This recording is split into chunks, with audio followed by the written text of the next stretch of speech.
Praise the lord. దేవుని పరిశుద్ధ నామానికి మహిమ చెల్లిస్తూ ఉన్నాను. ఈరోజు ఒక ప్రాముఖ్యమైన అంశాన్ని మీ ముందుంచాలని బహు ఆశ కలిగి ఉన్నాను.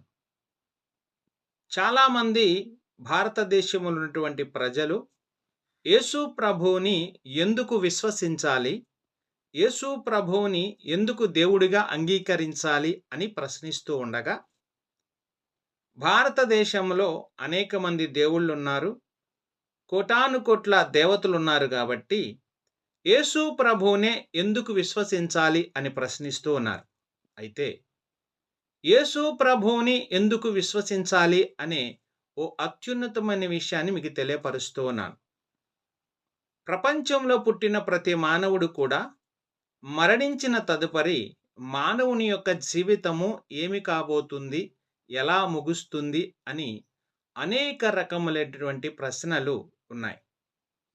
శాస్త్రులు, జ్ఞానులు, ఉన్నతులు, పరిపూర్ణమైనటువంటి అనేక మంది ప్రజలు కూడా దీని మీద అన్వేషణ చేశారు, పరిశీలన చేశారు, పరిశోధన చేశారు. అయితే మానవుని జీవితం భూమి మీద మరణించిన తదుపరి ఎక్కడికి వెళ్తుంది, ఏమి కాబోతుంది అని స్పష్టముగా, ఖచ్చితముగా పరిశుద్ధ బైబిల్ గ్రంథం తెలియపరిచింది. మానవుడు మరణించిన తర్వాత భూమి మీద మహోన్నతమైన దేవుని యొక్క ఇష్టుడుగా ఆయన క్రియలను అవలంబించి జీవించినట్లయితే పరలోక మహాపురములో సంతోషముగా, సమాధానముగా, పరిశుద్ధంగా జీవిస్తాడు అని తెలియపరిచింది. అయితే పరలోకం వెళ్ళే మార్గం, లేదా స్వర్గం వెళ్ళే మార్గం, లేదా మోక్షము వెళ్ళే మార్గం ఏమిటి అని మనం ప్రశ్నిస్తే ఒకే ఒక్క దారి మనకి కనిపిస్తుంది.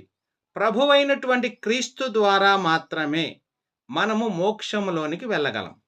ప్రభువైన క్రీస్తు ద్వారా ఎందుకు మనం మోక్షంలోనికి వెళ్ళగలము అంటే, సర్వమానవుల పాప పరిహారార్థ బలిగా, సర్వమానవుల శాపమును తొలగించడానికి భగవంతుడైనటువంటి యేసు ప్రభుల వారు నరవతారమెత్తి రక్తమును ప్రోక్షించి శరీరము నలగగొట్టుకొనబడి మరణించి తిరిగి లేచి మరణ శాప బంధకములను తొలగించిన గనుడు కాబట్టి ఆయన ద్వారా మాత్రమే మనకి మోక్షం వెళ్ళే మార్గం ఉంది. కాబట్టి ఖచ్చితంగా యేసు ప్రభు ద్వారానే ప్రతి వాడును మోక్షములోనికి, స్వర్గములోనికి, పరలోకమనే మహాపురములోనికి ప్రవేశించగలడు. కాబట్టి ప్రతివారు ఇట్టి మహత్యము కలిగిన దేవుని యొక్క కృపకు పాత్రులు కావాలని ప్రభువు పేరిట మిమ్ములను బ్రతిములాడుకొనుచున్నాను.